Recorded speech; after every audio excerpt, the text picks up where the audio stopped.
Bonjour à tous et bienvenue sur le plateau TV de Veto Inside en direct du congrès AVAC de Lille 2023 sur lequel j'ai le plaisir d'accueillir le binôme qui a recruté le comité scientifique qui vous a concocté cette édition 2023 Soignons les jeunes. Bonjour Ivan. Bonjour Valérie.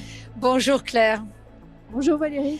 Alors Claire, Soignons les jeunes, vaste sujet, mais y a-t-il des points communs entre les jeunes vétérinaires et les jeunes patients ? Bonne question, ça peut paraître bizarre à premier abord, mais oui, il y en a. En fait, un jeune chien ou un jeune chat qui arrive en clinique, il est stressé, il a peur, il faut le réconforter, il faut le rassurer, de façon à ce que la confiance s'instaure définitivement avec la blouse blanche. Et si on ne le fait pas, les visites suivantes seront beaucoup plus compliquées. Et c'est pareil pour le jeune vétérinaire qui arrive dans la clinique. Il a besoin d'être rassuré, d'être conforté dans ce qu'il sait, d'être encouragé pour déployer ses ailes et puis entamer le métier du bon pas. Donc finalement, pas mal de points communs entre nos jeunes animaux et puis nos jeunes confrères et consoeurs. Exactement. C'était bien Sauf pensé. qu'il n'aboie pas. C'était bien pensé.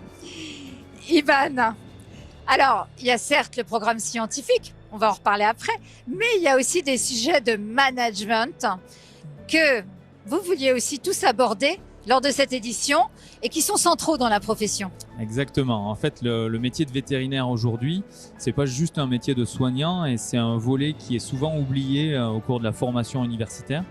Donc, on voulait mettre le point sur justement le management des jeunes vétérinaires parce qu'il y a vraiment des difficultés aujourd'hui que l'on rencontre un petit peu partout sur les réseaux sociaux ou autres à faire se rencontrer les générations de vétérinaires qui exercent et les jeunes vétérinaires qui sont souvent passionnés, souvent passionnants, mais qui ont du mal à trouver leur place sur le marché de l'emploi.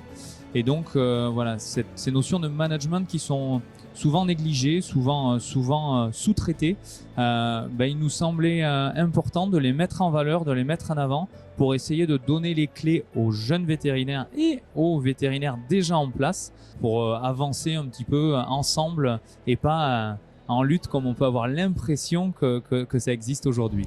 Et alors justement, Ivan, sur le plan des jeunes vétérinaires, quel sujet te tenait à cœur en particulier ? Alors le premier sujet qui me tenait à cœur, c'était d'essayer de trouver des clés pour rétablir une communication entre des générations qui sont vraiment diamétralement opposées. Il y a eu des confs sur Soignons les jeunes vétérinaires qui ont commencé le congrès, qui étaient passionnantes et j'aurais adoré les avoir avant pour pouvoir recruter de façon plus efficacement mes jeunes collaborateurs.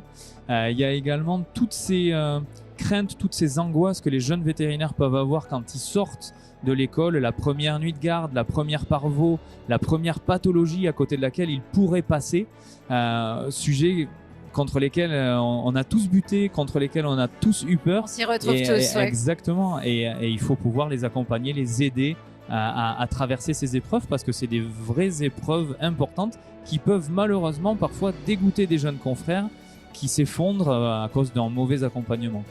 Oui, tout à fait. Je pense qu'on est nombreux à se retrouver dans chacun des mots-clés que tu viens de citer, effectivement. Mais alors Claire, si on passe sur le plan plus scientifique, est-ce qu'il y a des sujets en particulier qui est vraiment, vous souhaitiez tous aborder lors de cette édition 2023 ? Il y en a plein. On a fait une programmation merveilleuse avec Iban et le conseil scientifique. Et on aurait pu parler de beaucoup de sujets différents. Mais ici, je vais me focaliser par exemple, c'est un bon exemple sur le chien de sport systémique que l'équipe du conseil scientifique de Iban a choisi de traiter de manière totalement complémentaire en adossant toutes les visions de chaque discipline. L'imageur, le médecin, le chirurgien, le nutritionniste. Parce que tout ça, c'est important, des visions complémentaires pour traiter un sujet dans sa globalité. Et en s'entraidant tous, on est bien meilleur dans la gestion des cas difficiles. Et puis aussi, dans la programmation du congrès, chaque année, on offre une place très importante à mes yeux aux écoles nationales vétérinaires qui sélectionnent leurs 2 meilleurs internes et qui leur offrent la possibilité ainsi de présenter un très beau cas clinique et du coup, qui est récompensé chaque année, le meilleur, par un prix qui sera décerné ce soir. Et enfin, quelque chose que le conseil scientifique maîtrise moins, parce qu'on sélectionne des cours de communication qui nous sont proposés, par des confrères, des spécialistes ou des non-spécialistes sur plein de sujets variés qu'on classe par thème. Et la programmation des cours de communication, c'est généralement très riche avec des cas vraiment très intéressants et souvent très originaux.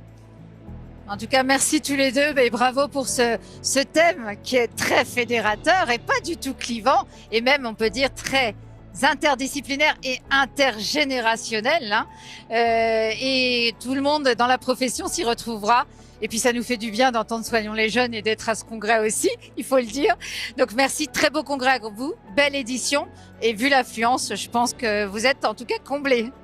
À l'année prochaine et merci beaucoup. À Valérie. l'année prochaine et merci. Pour l'instant, ça se passe très bien, que ça continue. Exact. Et à l'année prochaine. À l'année prochaine, Ivan. En tout cas, j'espère que vous suivrez cette édition 2023 et puis évidemment, encore plus nombreux à celle de 2024 où ce sera rendez-vous à Lyon. À bientôt. Dont le thème sera « Alors regarde » sur une chanson très connue. On ne dira pas non parce que je ne sais pas si la SACEM peut nous regarder.